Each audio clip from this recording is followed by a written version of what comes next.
Olá, que bom ter vocês por aqui. Hoje a gente vai mergulhar num assunto que, olha, é fascinante.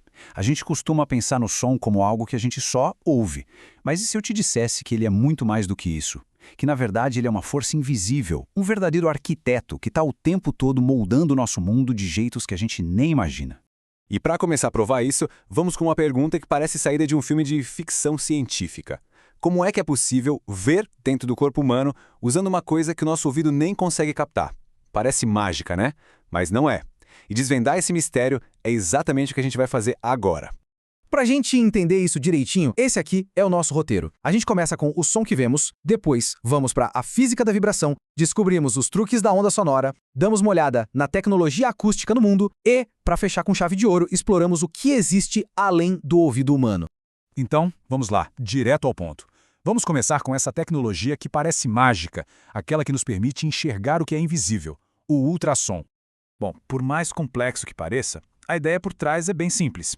É o que chamamos de princípio do pulso-eco. Funciona assim, ó. Primeiro, uns cristais especiais no aparelho geram ondas sonoras de altíssima frequência.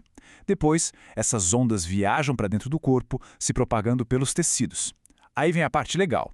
Quando elas batem em alguma coisa, tipo a divisa entre um músculo e um órgão, elas voltam, refletem, como um eco.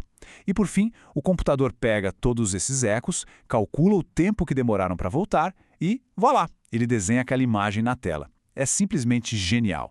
Tá, mas por que o som volta diferente de cada lugar? A resposta está num conceito-chave, a impedância acústica. É um nome meio técnico para uma ideia bem fácil de entender.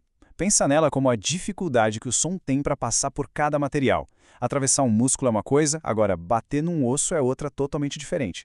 É essa mudança de dificuldade que faz o som ricochetear e criar os ecos que formam a imagem. Ok, agora que a gente já viu a aplicação na prática, vamos dar um passo atrás. Para dominar o como as coisas funcionam, primeiro a gente precisa entender o que elas são. Então, o que, afinal de contas, é o som? De forma bem direta, som é vibração. Ponto. É uma onda mecânica. Isso quer dizer que ela precisa de matéria para se propagar, seja o ar, a água, um pedaço de metal. É por isso que no vácuo do espaço não tem som. A onda sonora é basicamente uma sequência de empurra-empurra das moléculas. É um fenômeno totalmente físico. E todo som tem uma espécie de DNA, sabe? 3 características que o definem. A frequência, que a gente percebe como tom, se o som é grave ou agudo. A nossa audição, por exemplo, vai de uns 20 a 20 mil Hz. Depois vem a amplitude, que nada mais é do que o volume, se o som é forte ou fraco. E por último, o timbre. O timbre é a personalidade do som, o que faz a gente diferenciar um violão de um piano, mesmo que eles toquem a mesmíssima nota. Agora, se prepara para uma coisa que muita gente não sabe. A velocidade do som não é constante, de jeito nenhum. Ela depende totalmente do meio. No ar, ela viaja a uns 343 metros por segundo. Já na água, essa velocidade mais que quadruplica. E no aço? Chega a ser mais de 10 vezes mais rápida. Entender essa variação é crucial para todas as aplicações da acústica. O som não só viaja, ele interage com o mundo de formas muito curiosas. Vamos dar uma olhada em alguns dos seus truques, seus comportamentos especiais. Muita gente confunde eco e reverberação, mas são coisas diferentes. O eco é uma reflexão única e clara do som. Pense em gritar num cânion e ouvir sua voz voltando nítida. Já a reverberação é o que acontece numa igreja grande ou num banheiro. São milhares de reflexões misturadas que fazem o som durar mais no ambiente. E tem um efeito que todo mundo já viveu na pele, o efeito Doppler. Sabe o som da sirene de uma ambulância? Quando ela está vindo, parece mais aguda. Depois que ela passa, fica mais grave. Então, o som da sirene não mudou. O que mudou foi a nossa percepção por causa do movimento. E esse princípio é usado em um monte de tecnologias.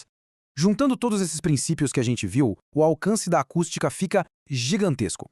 Vamos ver agora como esses fundamentos aparecem em tecnologias que moldam o nosso mundo, de verdade. Pensa só, na arquitetura, ela é usada para controlar o som num teatro. Na engenharia, para criar silenciadores de carros que cancelam ruído.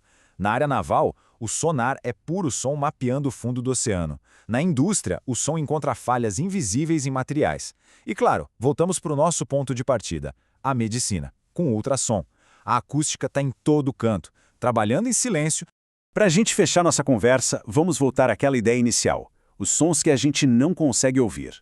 Eles abrem um leque enorme de possibilidades. Abaixo do que a gente escuta, nos sons super graves, está o infrassom. Ele é usado para monitorar terremotos e para entender como os elefantes se comunicam a quilômetros de distância. E lá em cima, nos superagudos, está o ultrassom. A gente já falou dele na medicina, mas ele também é usado para limpeza de precisão e até para soldar plásticos. No fim das contas, o ponto central é este. Acústica não é só sobre música ou barulho. É uma ciência fundamental.